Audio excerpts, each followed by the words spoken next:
सगळ्या गोष्टी मी परवा दिवशीपासून शनिवारपासून मी तिच्या संपर्कात आहे. शनिवारी तिने मला संध्याकाळी माझं तिचं बोलणं आलं.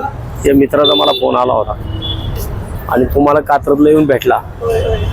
ज्यावेळेस मी 15-20 मिनटं तिच्यासोबत बोललो फोनवर, त्यावेळेस तिच्या तोंडून जो शब्द आला होता माझ्यासाठी, तो मला वाटतं की मी आत्तापर्यंत जे काम या पुणे शहरामध्ये करतोय ती माझी एक पावती होती त्या कामाची, की तात्या मला आता वाचवा, मला हे सहन होत नाही आहे, मला खूप त्रास होतो आहे, मला आता आत्महत्या करावीशी वाटते.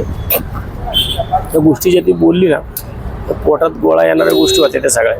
तिच्यावरती एक प्रकारे इतका मोठा अन्याय झाला आहे. आणि लोक ॲनालिसिस काय करतात, ते तिने आरडाओरडा का नाही केला, ती ओरडली का नाही, तिला भेटल्यानंतर या सगळ्या गोष्टी कळतात, ती का ओरडली नाही.